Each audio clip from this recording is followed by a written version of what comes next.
Okay, I think we can begin. I would now like to call Prathmesh to begin with the speaker and introduce himself.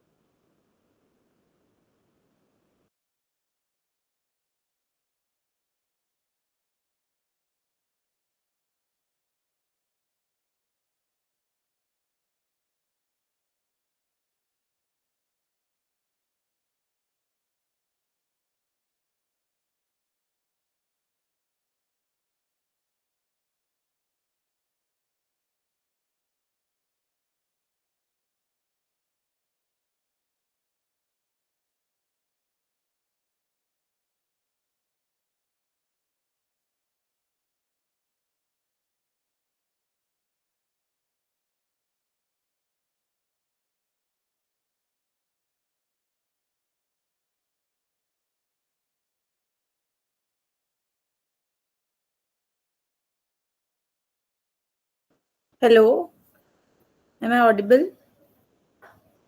Hello. Yeah, Prathmesh, you can begin. Okay. Good evening, everyone. My name is Prathmesh Yelgulwar. Second year. I'm studying in second year MBBS GGMC Mumbai. I'm JC's core member, and I'm going to be the speaker for this session. First, tell me how many of you were in last session. Please put up a thumbs up in chat section. Hello. Am I audible? Yes, Prathmesh, you are audible. I hope the audience present knows that you have to be interactive. Yeah, and Okay. participating throughout. If you are not present, you can also write no in the chat box. Just be present and respond.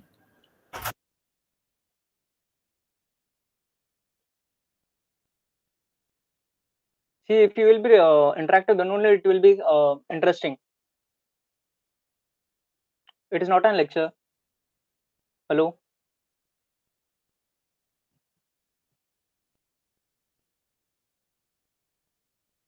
Okay, first I'll talk about our journal club. Journal club is a platform where we all come together to discuss research papers and analyze them to come up with new research ideas. So I will make you familiarize with a few words and terms, so that we can understand this study better. Next slide, please.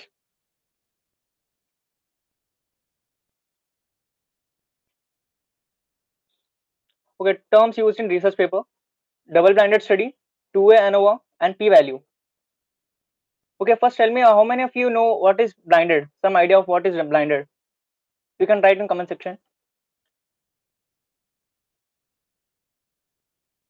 Hello.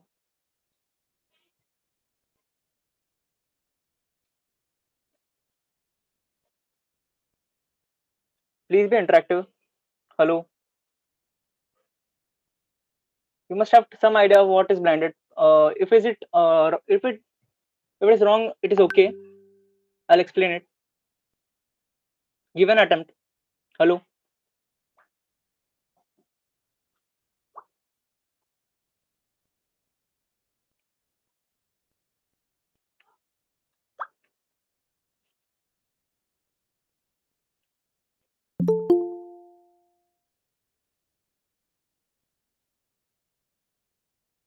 Okay, thank you, Ritik.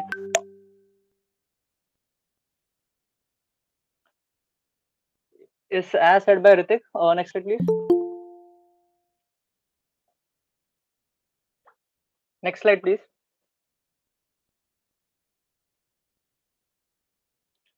So, blinded study is a study in which the participant doesn't know if he is having actual drug or it is a placebo. Yes, hidden. Yes, right. Yeah, it right, Subhash. In double-blinded trial, any two groups of individuals are blinded. Usually, the investigator as well as study participants are blinded to the treatment allocation. Neither the participant nor the study staff know of to which participant is receiving experimental medicine and which is receiving placebo or another therapy. So I'll explain this with an example. हमको ये वाला study में ना दो drugs थे. Placebo was dextrose or actual drug was creatine. In this the study that Tushar is going to explain. So dextrose was placebo and actual drug was creatine. So both of them have different solubility rates. So if you dissolve them in water, you will get to know which drug is what. So to blind them and to prevent the bias towards the drug, it was advised that participants should take that drug in orange juice, so they cannot see that which drug was not able to dissolve easily. I think so, you have some idea about this. Did you understand? Please give a thumbs up. Hello ये पहले से online session है, please be interactive. Okay,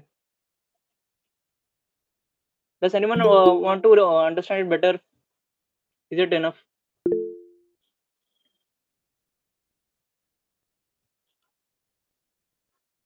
Okay, see, we also have a triple blinded study in which participant, investigator and also researcher is blinded. So we have complete unbiasedness towards the therapy we have given. So we have total of three types of blinding: single blinded, double blinded and triple blinded study. Next slide please.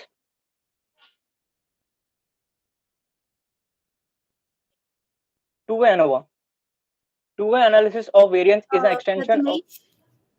Just a minute. We have a few more joinings recently. Let me just orient them Okay. once. Yeah, everyone, good evening. And yeah, so first thing, the introduction part is done for the new joinings, and I would like to tell you, okay, this is a speaker session going on, and speaker generally mentions the hard and the PSM related statistical terms which you would be coming across in the presenter section. Now, if you do not understand this at this moment right now, it would get a bit difficult and tricky for you to understand the presenter session. So please make sure that you understand and you pay attention to whatever the speaker is mentioning right now. It might seem a bit new and tricky to you. So if you have any doubts, go ahead and ask it out.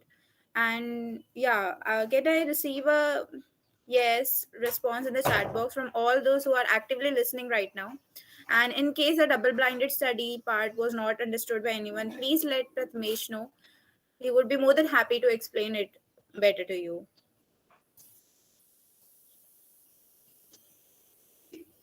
I'm waiting for a few yeses in the chat box from all the listening active participants in the meeting. Okay, so Yash says, please explain again the double-blinded part. Yeah, that's why I thought like I should orient you all again, because the speaker session is very short for this time. There are only a few terms, and then the presentation will begin very soon. So cool. Prathamesh, once the double-blinded study in short, and then maybe you can continue. Okay, can you show that page again, double blinded study?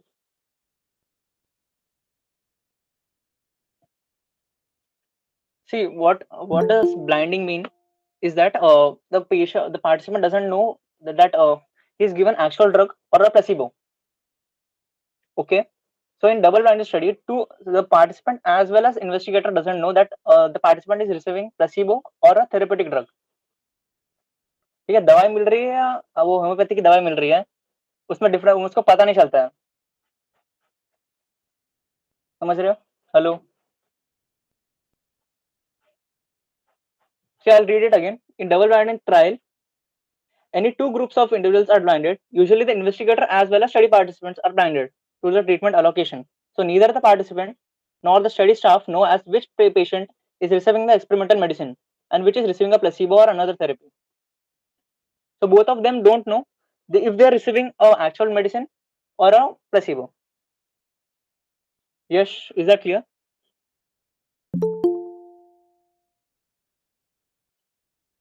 Okay, thank you. Next slide, please. So who have already heard of this term ANOVA? If no, please write no in chat section. Hello. Yeah. Thank you. Thank you. Okay. ANOVA is full form of ANOVA is analysis of variance. So it calculates difference between the means. So two-way ANOVA is an extension of one-way ANOVA that examines the influence of two different categorically independent variables on one continuous variable. So this is definition. Okay. So next slide, please. I'll explain with this example. First, I'll explain one-way ANOVA and then I'll proceed to two-way ANOVA. So we have this data. We have gender, scores, and age group. We have total 3 factors here. So here the independent factors will be gender and age, and dependent factor will be score. Can we move to next slide, please?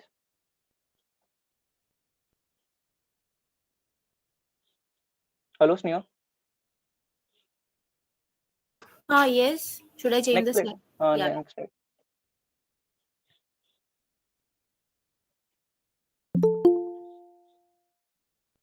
So for analysis of this data, we have only considered one independent factor, that is age. 10-year-old. See, we have taken only one age. See, 10-year-old, 11-year-old, and 12-year-olds, and we have eliminated gender. So we have simple chart and their averages. 10-year-olds average is 6.5, 11-year-old average is 8.5, and 12-year-olds average is 12. And we have to take total averages of all of them, and that we get 9. So one-way ANOVA is lot more simple in presentation than two-way ANOVA. I'll explain it further. See. Next slide, please. See, in two-way ANOVA, it is the chart is looking segregated, more segregated. We have involved boys and gender also. Boys and girls we have separated. So we have 10-year-old boys whose mean is 6 and 11-year-old that is 7, and so on. So we have total of how many rows and columns? We have lot more rows and columns than one-way ANOVA. So why we are doing two-way ANOVA? Any idea? Hello? Why we are doing two-way ANOVA and not one-way ANOVA? It looks a lot more complex than one-way ANOVA, and why we are doing this? Any idea, everyone? Hello? Please actively write in comment section. This is interactive session. Hello?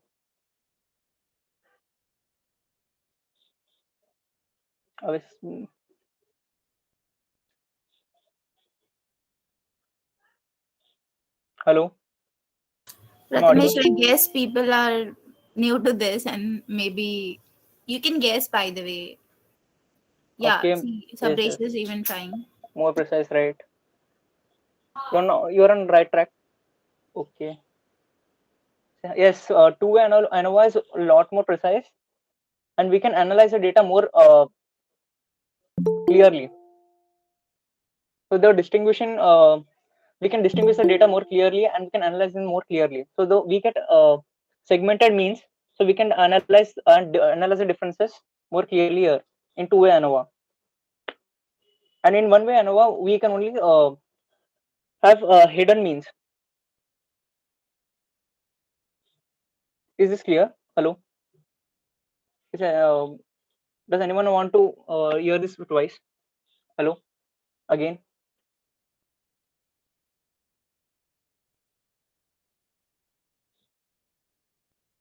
Go back. Hello? Yeah. See, here in sentence, one way means only one independent variable will be taken here. That is age. 10-year-olds, 11-year-olds, and 12-year-olds. We are doing this to compare the differences between different means, so that we can analyze the data more easily. So in one way ANOVA, we only take age into consideration, only one factor into consideration, age. And two-way ANOVA, we take two factors into consideration, and one there is a dependent factor here, that is score. So a two-way ANOVA seems a lot more complicated than one-way ANOVA because of this. Next page.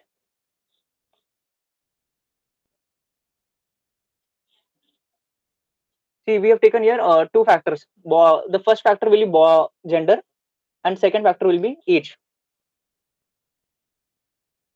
So we have 10-year-old boys, mean is 6, 11-year-old boys it will be 7, and 12-year-old boys will be 10. And we have total mean of that is 10.7. So we have increased columns of means here. 4 columns of means and 3 rows of means. So we have increased data for analyzing the presented data year over year. Hello, have you understood?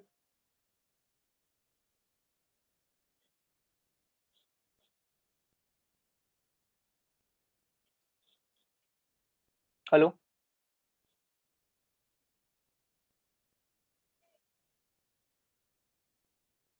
Hello, have you understood?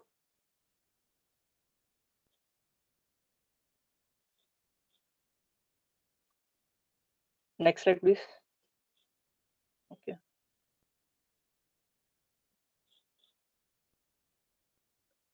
So p-value was explained in last session also. I'll explain it again.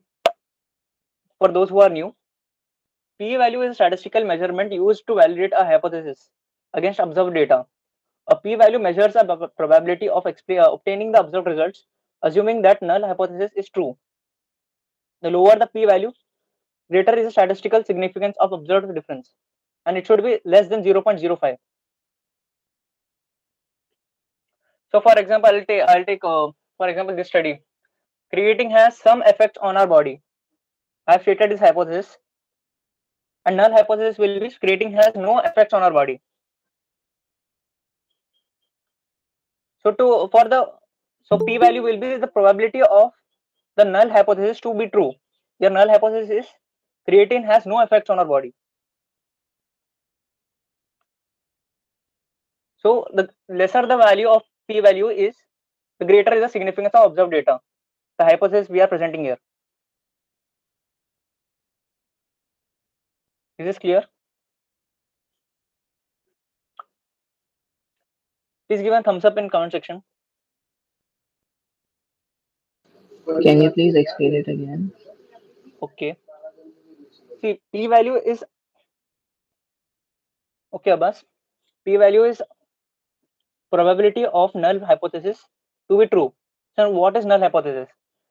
If we have stated an hypothesis here that, for example, I'll take creatine has some effects on our body. So null hypothesis will be creatine has no effects on our body.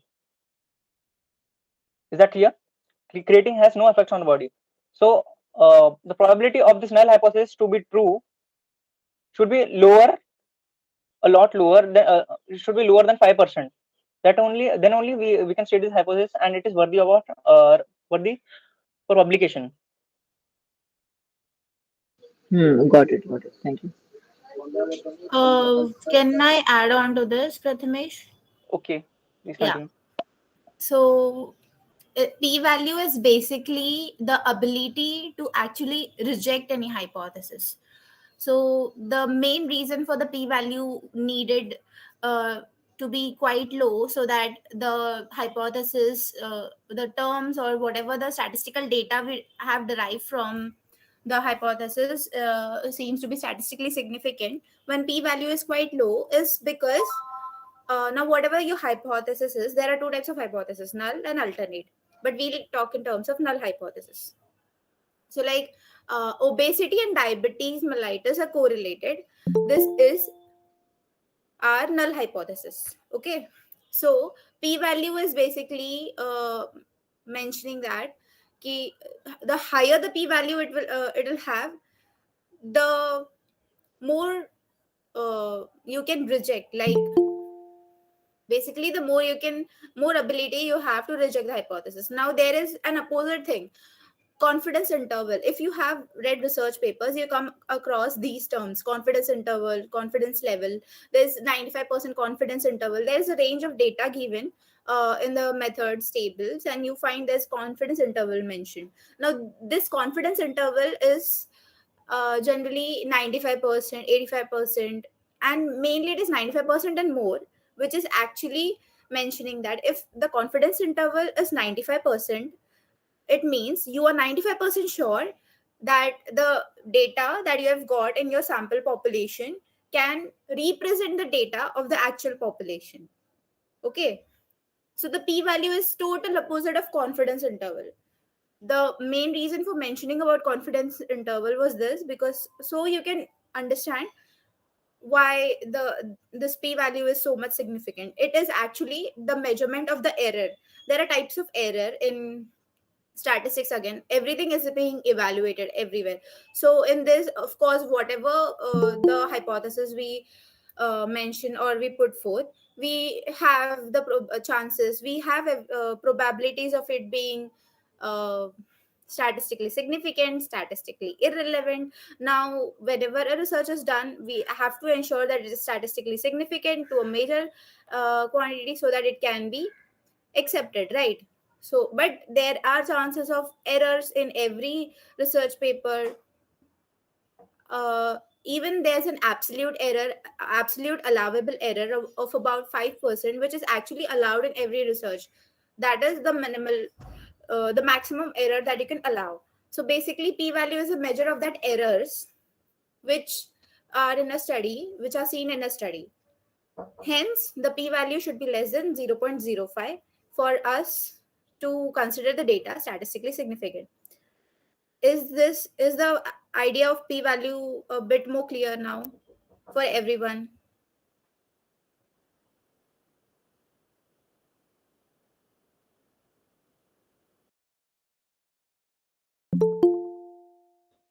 Okay, great.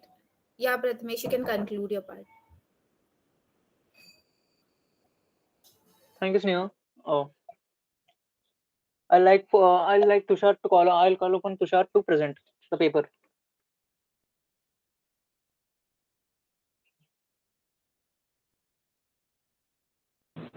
Good evening, everyone. Myself Tushar from second year MBBS student of Government Medical College. I am going to present the paper on the topic effects of creatine supplementation and its effects on renal function. First, I will share the screen.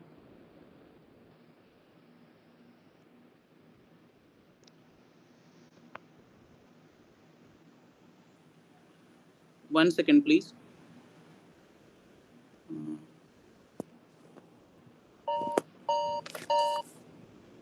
Is the slide visible to everyone?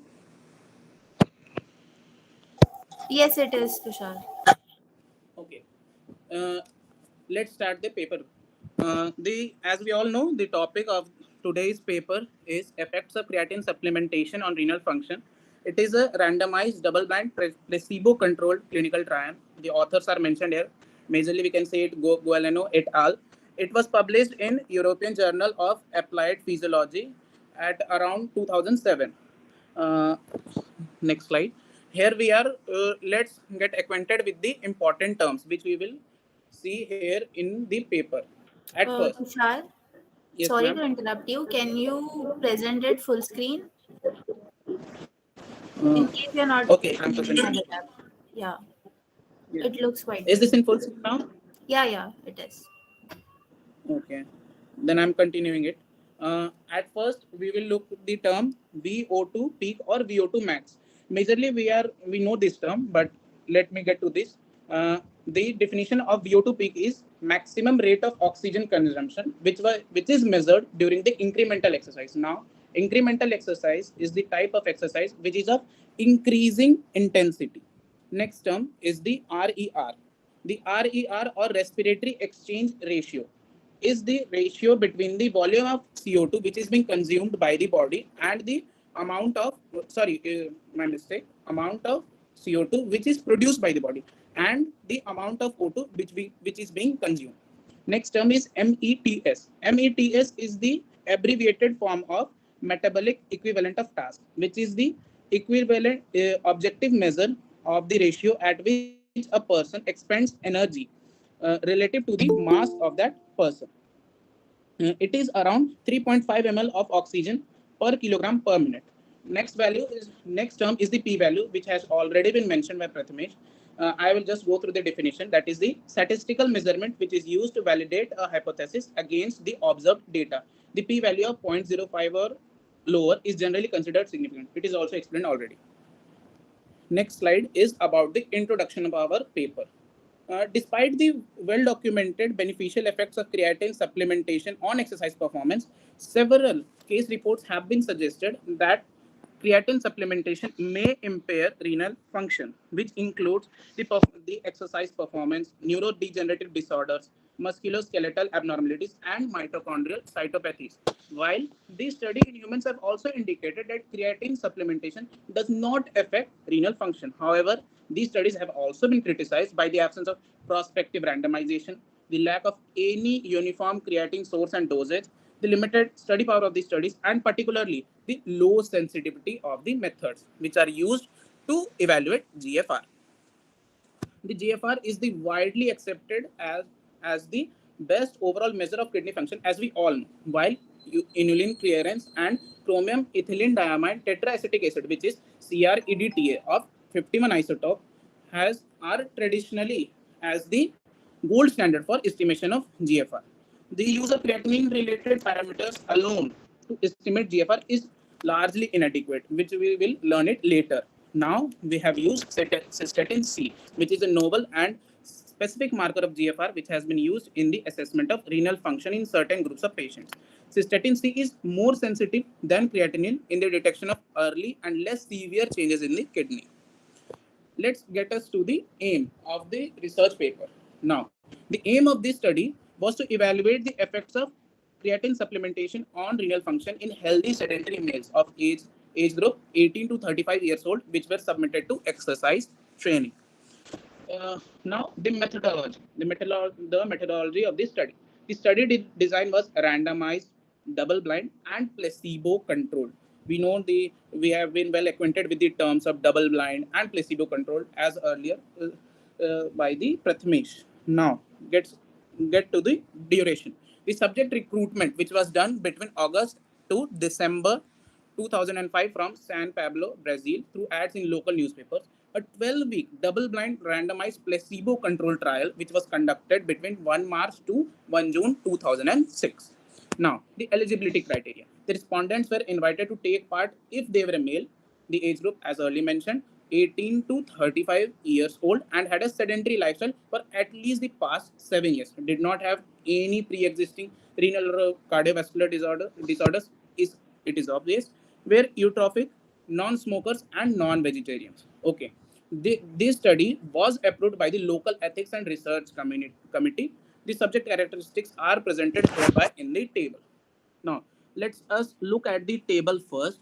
Here we can see the age baseline and the baseline of the placebo group age baseline, which is nearby similar, so we can compare it. Now, at last, I will explain the table, but now also we can conclude here that in this table, we can see the body fat ratio, the body fat content has decreased in the creatine group also and in the placebo group also. Okay. And in the resting HR, we can see the resting HR, obviously it is heart rate, resting heart rate, which has also decreased a bit by 3 months of training. We will see it later. Let's come to the next slide. Here is the experiment protocol of the whole study. Subjects were randomly assigned to receive either creatine or placebo in a double-blind fashion. Okay, the creatine group was mentioned as CR, where the total people were 9 for the experiment, and the placebo group was mentioned as PL, where the total people were also 9. As the majority of creatine consumers were physically active, both groups undertook a program of moderate intensity aerobic training for 3 months. So we can see the difference of the body fat ratio and the resting heart rate. Now, we have measured it in 3 timelines. At first, the pre, which is the baseline one, at the start of this experiment of this study, at after 4 weeks, that is post 4, and after 12 weeks, that is post 12. Now, the blood samples were obtained 48 hours after the last training session from an antecubital vein following 12 hours overnight fast at all the time points, which are pre, post 4, and post 12.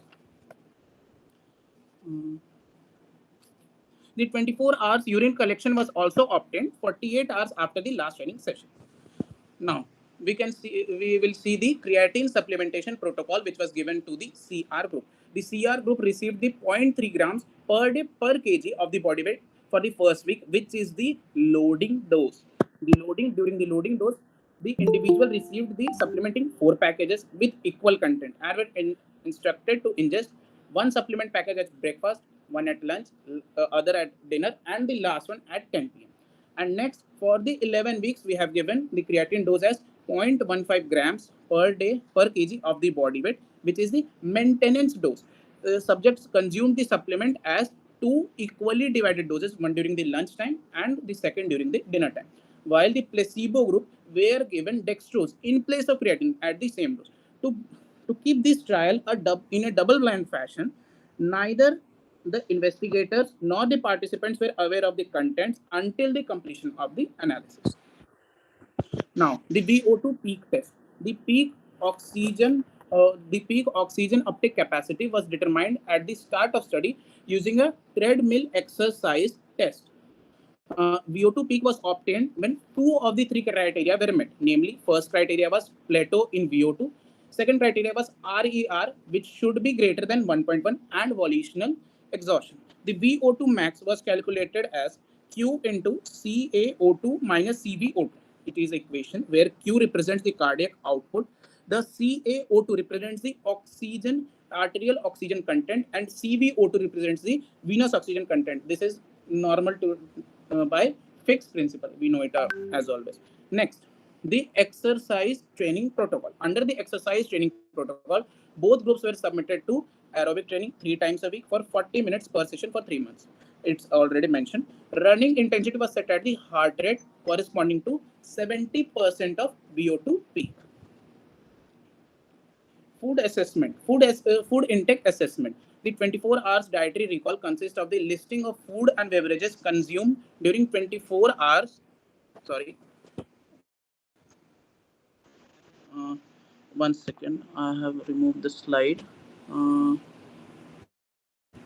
Here's it.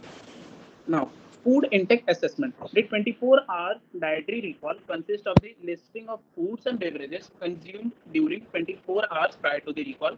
The interviewers were conducted face to face by a trained dietitian using the multiple pass method developed by the USDA. Now, the blood and urinary analysis we have done in the first year biochemistry practicals. So here are, by the way, similar.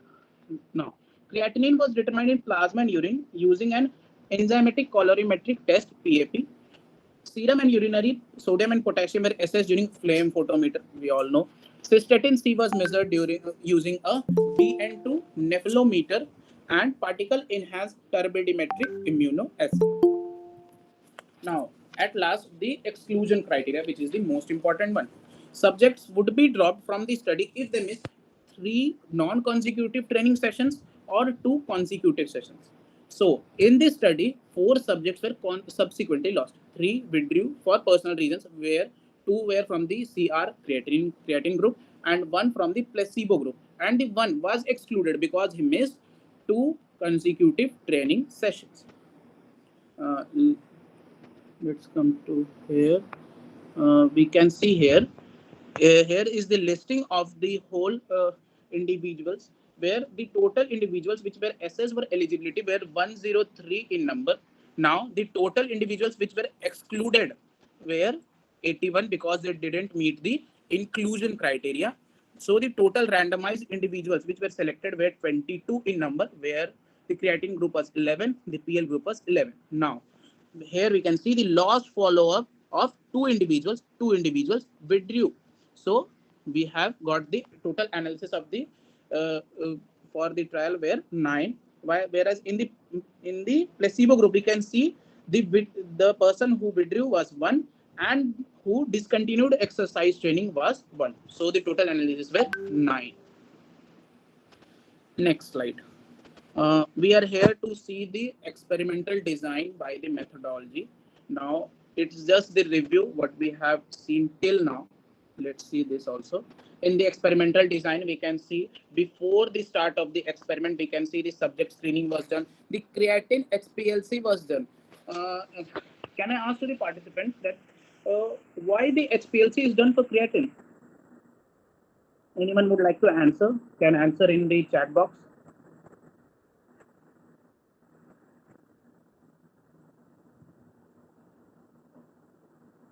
Uh, yes, you are right, Sabresh. It's done for measuring the purity of the creatine, which has been used in the trial.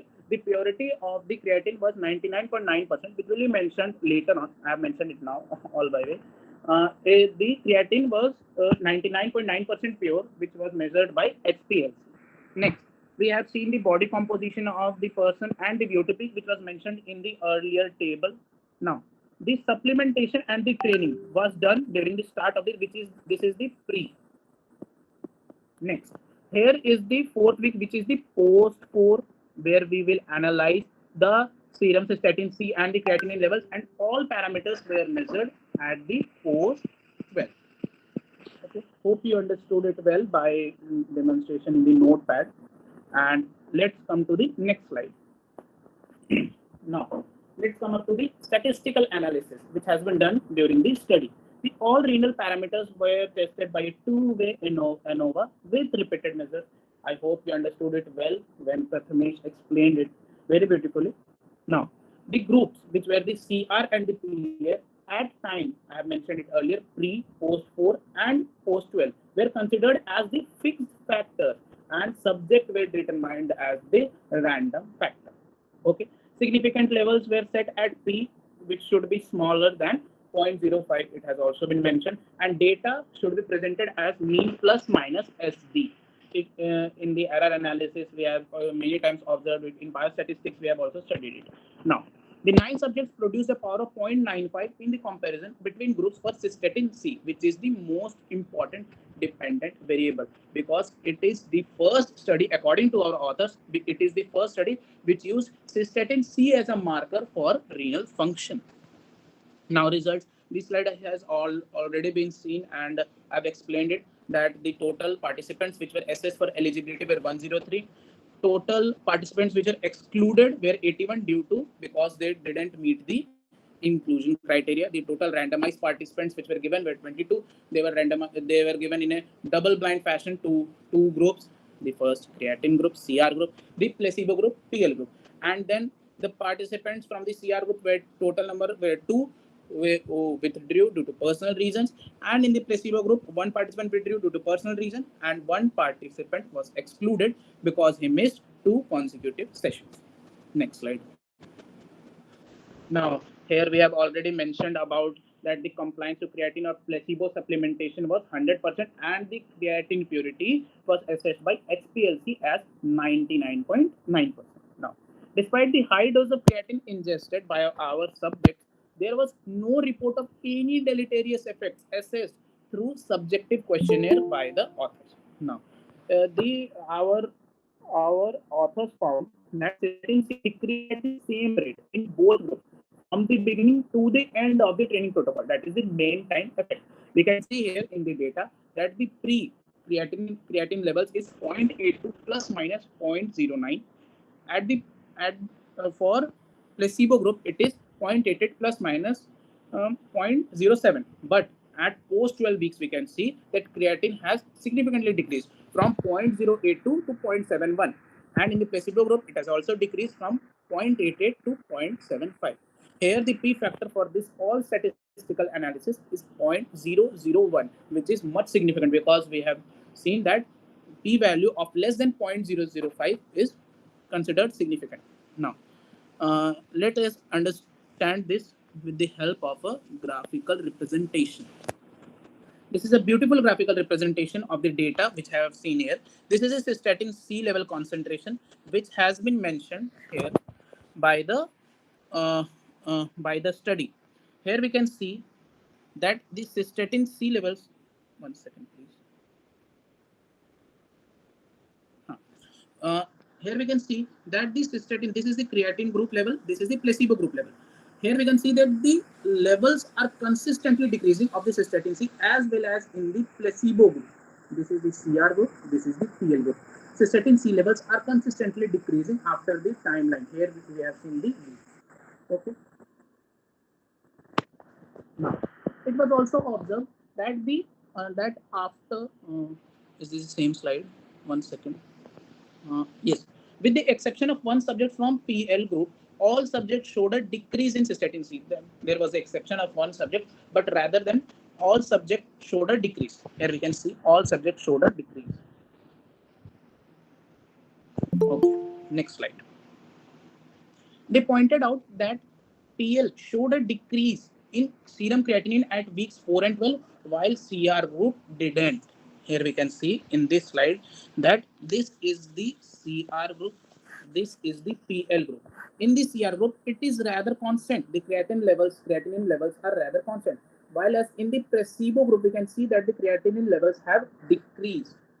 So from here, we can also conclude that creatinine clearance cannot be considered permanently as a good marker for renal function, while the cystatin C can be considered as an endogenous ideal marker. Now, no significant differences within or between the groups were found between the serum and urinary sodium and potassium concentration, which was also measured. It was also observed that after 12 weeks of aerobic training, it significantly increased the running distance per session. There was also a time mean effect for body fat content measured by skin fold thickness and resting heart rate, which we have already seen in the earlier chart, if you remember. I hope I can demonstrate it again. Here you can see the resting HR has also decreased in both the groups. This is the CR group, this is the PL group. In both groups, the resting heart rate has also decreased. The body fat content, which is a measure of skin fold thickness, we all know, it has also decreased in both the groups. We can also measure it, we can also see it by waist to hip ratio or waist circumference, which has also decreased a bit. And also the running distance, which has increased by a lot. You can see here, first it is 3.8 and then it's 5.4. It's quite improvement. Next, food intake, which was assessed by 24 hours dietary recalls at the baseline and after 12 weeks in creatine, n is equal to 9, where the people were 9, and in the placebo group, total 9 groups were in this study, which we can see here. Let us see here in the edited form. Where is it? You can see that the food intake is rather constant to maintain the trial, which could be considered as, see here, the food intake, the calorie intake has increased a bit, which is not much significant. You can compare it, but you can compare from the protein percentage, which was taken by our subject, which has increased a bit.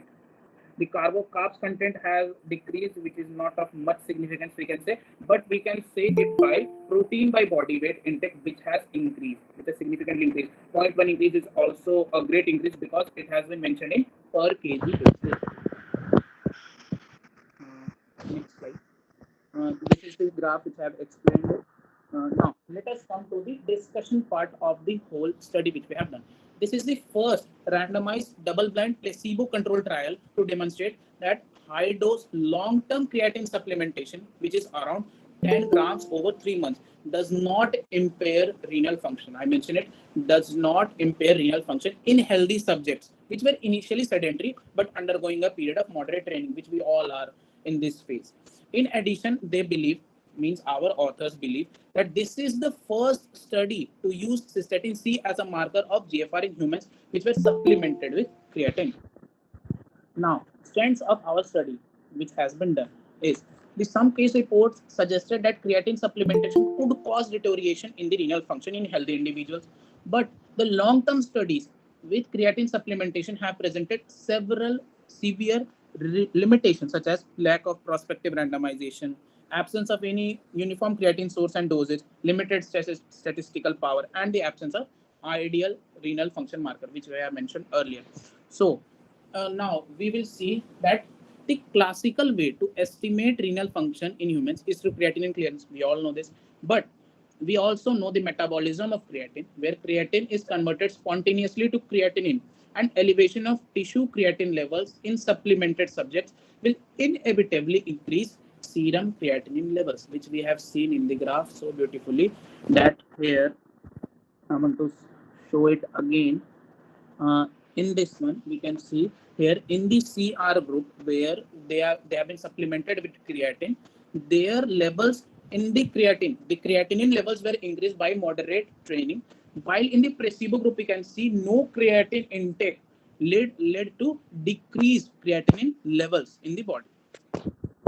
So, in order to avoid this, we have to avoid this because it is not a significant marker of renal function. Because if we take creatine in our diet, it will increase the serum creatinine levels, and thus it will falsely suggest renal dysfunction. So, in order to avoid this, non-creatinine related markers of GFR are needed, like inulin clearance, as already mentioned, and chromium EDTA, which are considered most reliable. Now, our authors have taken cystatin C as the marker for renal function. Why it has been taken? It is explained now. That human cystatin C, which is a low molecular mass protein with 120 amino acid residues, it is freely filtered by the glomerulus and almost completely reabsorbed and catabolized by the proximal tubular cells. It is unaffected by food ingestion. It is unaffected by food ingestion, and it doesn't return to the bloodstream nor secreted by the renal tubules. So we can mention it that it is the ideal endogenous marker for the renal function test. Next, now in the discussion part, we can see from the graph that serum creatinine was significantly lower in PL, that is placebo group, than in creatine subjects. Sorry, after creatine supplementation, which might suggest renal function impairment, which I have already mentioned. If we see it by creatine clearance, it will mention that our creatine group subjects have renal dysfunction. However, in contrast, if we compare it with cystatin C, it was reduced in both subjects. So the higher concentration of serum creatinine in the CR group was most probably a reflection of the increase in tissue creatine levels, which was supplemented in their diet about by creatine supplementation and the non-enzymic first order conversion of this to creatinine, which was at the rate of around 1.7% per day. Another relevant finding which we got from this study, it is the effects of exercise training per se on the renal function. We observed that after 3 months of moderate aerobic training, reduced serum cystatin C levels and the serum creatinine levels, which was only in the placebo group, suggesting it is the improvement in renal function. Despite the relevance of our finding, we cannot provide any comparative discussion with other studies because, the best of our knowledge, our authors knew that there were none of the studies which investigated the effects of exercise training on GFR and took the cystatin C as the marker for renal function. The exercise protocol which was used in our study was capable of improving glucose tolerance and the lipid profile, as well as reducing markers of oxidative stress. So it is mentioned to elderly people and people with sedentary lifestyle to do some exercise, jogging or something, or these physical activities to improve the renal function, to improve this glucose tolerance and the lipid profile. Now, Shaw and Hathcock, our scientists, reviewed the available data and suggested a safe limit for creatine monohydrate intake, which is around 5 grams per day. Although creatine users like gym freaks and athletes frequently consume higher doses than this, but our data contribute to the hypothesis that 10 grams per day of creatine is safe and has no effect on renal function in healthy subjects undergoing moderate intensity exercise training.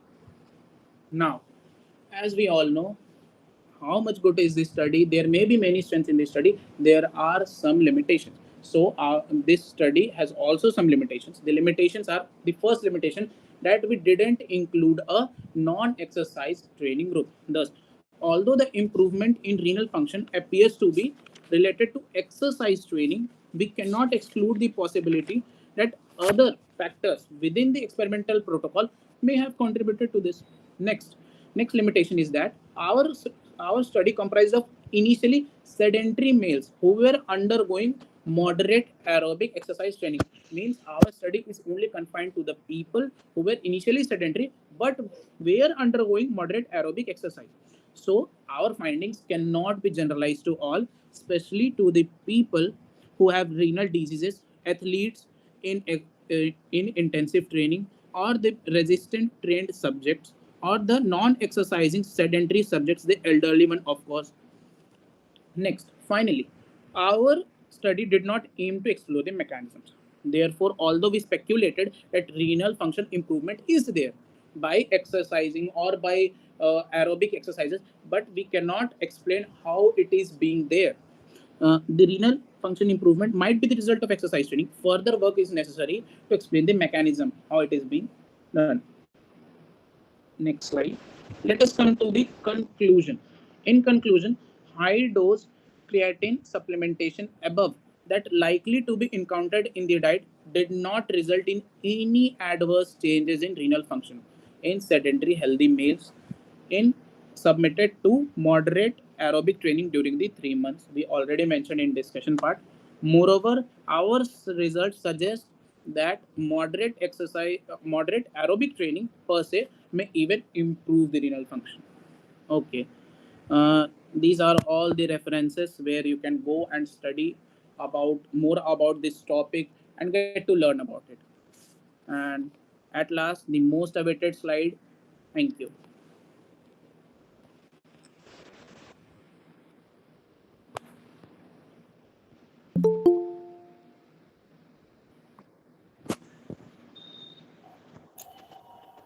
Thank you, Prathmesh.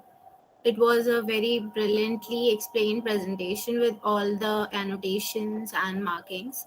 I hope everyone understood the paper very well. And if there are any doubts or anything, you can approach us. Also, for all the present audience, we request you to fill in the post-event feedback form after which will be sent on the WhatsApp group. And yeah, if anyone is interested to present in the next journal club session, please approach me or yeah, or any of the journal club members. 1 second, Sneha ma'am. Yeah, Please feel free to send your doubts in the chat box. yeah. In case there are any doubts or any slide ex- which was not understood properly or you expect it to be repeated, you can surely ask it now itself.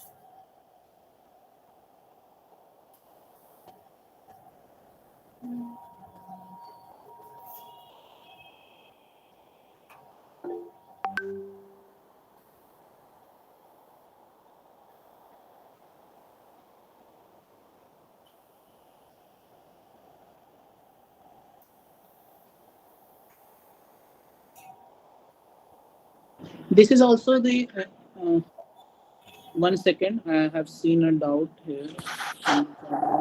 One is asked, females candidates were not included. Isn't it also bias? Yes, this is a bias. Oh, Mane, I cannot say that this is the study which has been done, or it can prove anything, everything. Uh, Hopefully it has been taken due for sedentary males because it has been expected that there could be more fruitful result about the aerobic training and that all. And it is all due to the approach of the participants. We haven't approached any subject that please come up to the test. It has been done due to ads in the local newspapers, so we cannot say it. But as of all, above of all, there are limitations in every studies. This is also a limitation I have also mentioned in this study. Hope you get. Yeah, actually, a very good point was put up right now. There are a lot of studies actually where female candidates, like female participants, are uh, unknowingly or knowingly being excluded. Sometimes they do it for the ease of statistical analysis, and sometimes it's basically to not complicate the results more, which is actually a big limitation to the study because, again, when you try to extrapolate the results to a larger population, uh, you can only talk in terms of the population which was included. Now, here, not only females, there is another whole group of uh, transgender population which was entirely excluded, not even talked about from the beginning to the end. So yeah, there are a lot of bias in this study as well. Good that you found out, Anmo.